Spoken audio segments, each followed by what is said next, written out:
به نام خداوند خورشید و ماه که دل را به نامش خرد داد راه. با عرض سلام و خسته نباشید خدمت عزیزان علاقه‌مند به هنر خوشنویسی، هنردوستان، هنرمندان و هنرجویانی که همراه ما در این طریق بودند و آموزش هنر خوشنویسی رو سر لوحه آموزش‌های خودشون قرار دادند. خدا رو شاکریم که این توفیق رو نصیب این بنده کرد که در این راه، در راه تعلیم و آموزش هنر خوشنویسی اندوخته ها و تجارب خودم رو خدمت عزیزان عرض کنم و این توفیق رو داشته باشم که در این راه عزیزان رو همراهی کنم. همونطور که مستحضر هستی، در جلسات گذشته در آموزش خط نستعلیق، خط زیبای فارسی، خط اسلامی و خط شریف ایرانی، از حروف الفبا شروع کردیم به صورت کاملا توضیحی و ساده، به زبانی ساده حروف الفبا رو نگارش کردیم و توضیح دادیم که عزیزان با کمی دقت و تأمل و توجه بتوانند از روی این دروس مشق کنند و موفق به داشتن خطی خوش بشوند.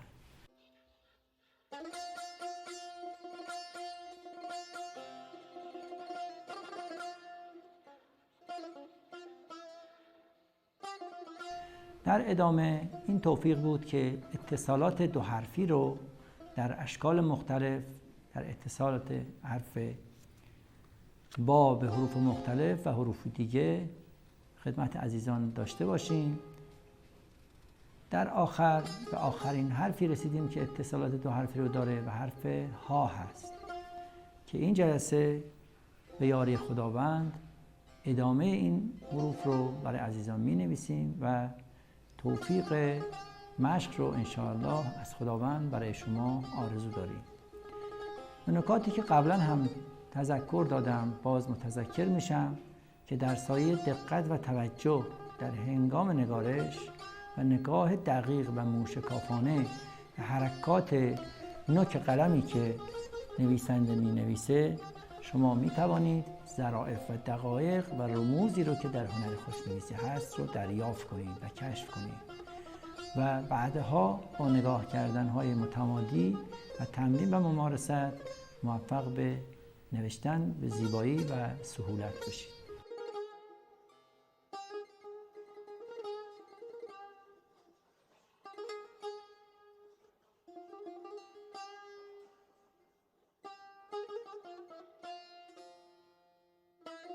ابتدا شروع میکنیم از اتصال حرف ها به حرف الف. حرف ها به دو صورت نوشته میشه. یک به صورت ها که حالت منگوله‌ای و شبیه ما داره و شکل دوم های دو چشم هست. در اینجا شبیه حرف ما می نویسیم و قدری به سمت راست بیشتر از ما حرکت میدیم و به طول دو نقطه این حرف به سمت بالا حرکت کرد. یک حرف با رو در روی آن به صورت دو نقطه می نویسیم. عزیزان دقت کنند، در راستای دو خط موازی اینها قرار می گیرند. شکل دوم ها های دو چشم هست که به این صورت که عزیزان ملاحظه میکنن نوشته میشه. شکل طراحی این حروف تقریبا یک زوزنقه هست به این صورت که در قسمت بالا با ضخامت 1/2 و بعد زاویه قدری به سمت چپ، حرکت زیر کاملا مستقیم باز با ضخامت 1/2 و در انتها شبیه حرف فا در شکل اتصالی چشم فا رو ادغام میکنیم قسمت بالاش رو با شروع این حرف و از اینجا هم خروج داریم. اگه بخوام این رو با تمام قلم به راحتی و به وضوح برای عزیزان تحریر کنم چنین شکلی خواهد شد. قسمت حتما افقی و اینجا شبیه حرف فا و اینجا ادغام با قسمت بالا و بعد خروج از این قسمت که عزیزان دقت دارن ما همه اینها رو بایستی با پهنای نصف قلم به این شکل تحریر کنیم. حرف ها رو به همین صورت میشه نوشت در حالت کشیده و کوتاه.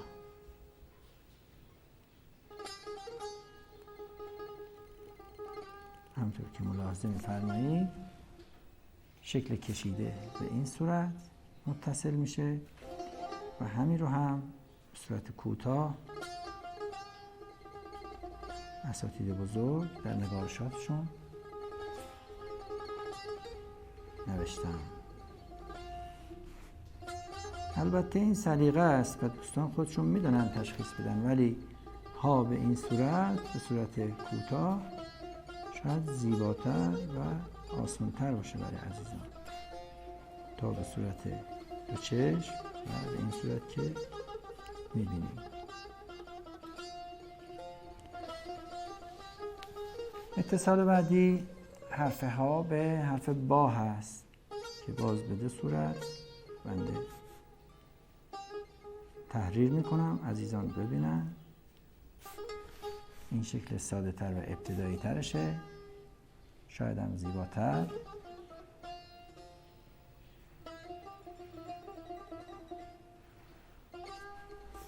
یک بار 5 نقطه‌ای وصل میشه، 4 تا 6 نقطه میشود این رو نوشت. شکل دوم به همین صورته که عزیزان ملاحظه میکنن حرف ها به این شکل به یک با وصل میشه.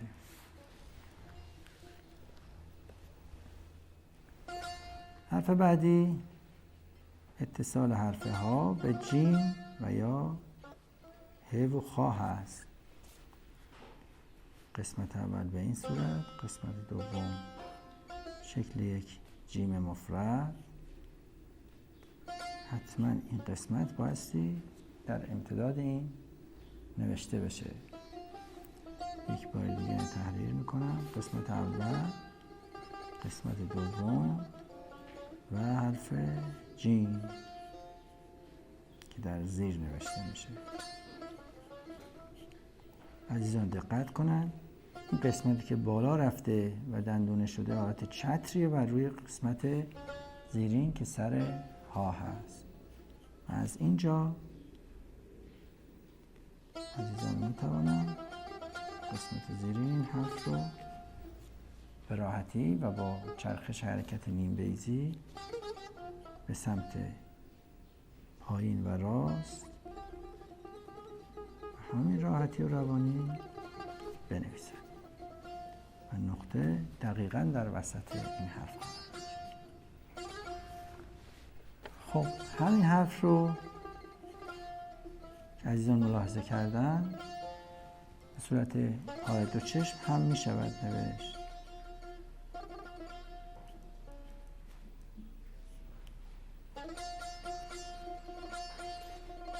ها به این صورت، جیم در زیرش قرار میگیره.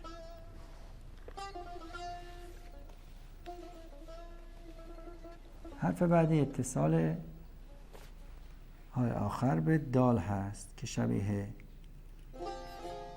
حرف مد می نویسیم و این قسمت از منگوله ه رو در زیرش قرار میدیم. به صورت دو چشم و کشیده هم عزیزان میدونن این حرف رو بنویسن.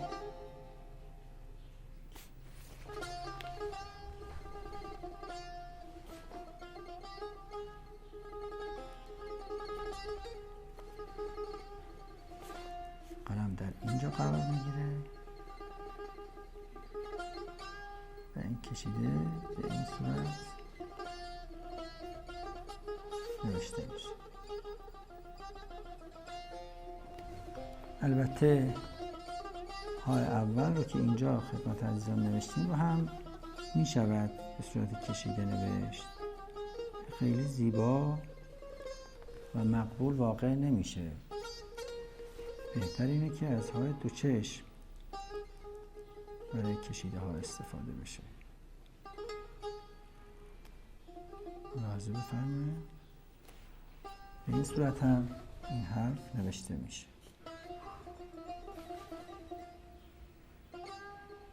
و همینطور به صورت کوتاه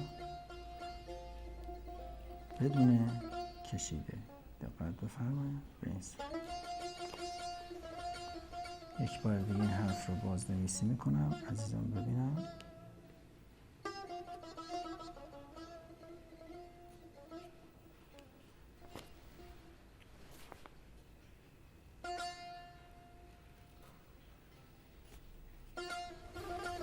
ها و دال به دو شکل دو چشم کشیده و کوتاه و نکشیده. اتصال حرف ها به را به این شکل با راه بلند و شمشیری قدر اینجا دور میگیره. همین حرف رو ملاحظه بفرمایید به صورت کشیده به این صورت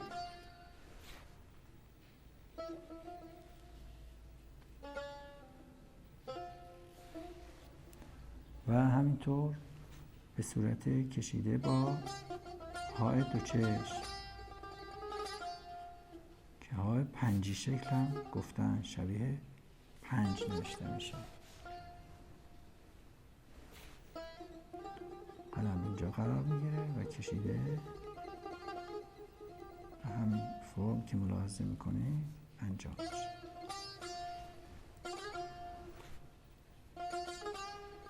نحوه اتصال و این قسمت هم مربوط به این هست. حرف بعدی اتصال ها به سین که به دو صورت دو چشم دندونه دار و بدون دندونه نوشته میشه. همون شیب 3 درجه حرکتی، یک نقطه پایین نازک و بعد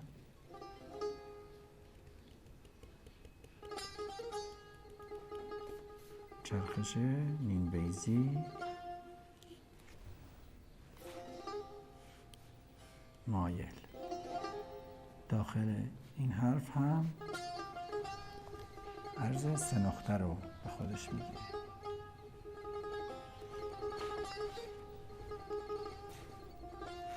این رو به صورت های منگوله‌ای و بدون دندونه هم میشه نوشت. همین صورت که ملاحظه کردم عزیزان. و همینطور میشه این حرف رو به صورت کشیده در اتصال با حرف سین نوشت.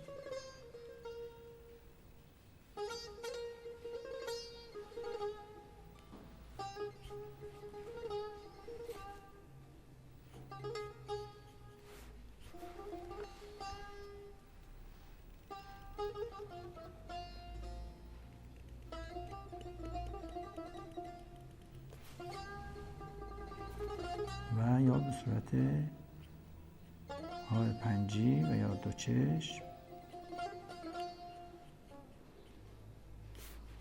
کشیده رو از این قسمت شروع کرد به این صورت.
عزیزان خسته نباشند. همونطور که ملاحظه کردید این حرف یکی از زیباترین حروف خط نستعلیق فارسی هست و به دو شکل منگوله‌ای و دو چشم نوشته میشه و تنوع زیادی داره و در خوشنویسی یکی از حروفی که زیبایی خاصی به خط ما میده خط همین های دو چشم هست. امیدوارم که این درس رو هم مثل درس‌های گذشته کاملا توجه کرده باشن عزیزان و دریافت کرده باشن و با تمرین و پشت کار انشاءالله موفق بشوند که به راحتی این حرف رو به زیبایی بنویسن.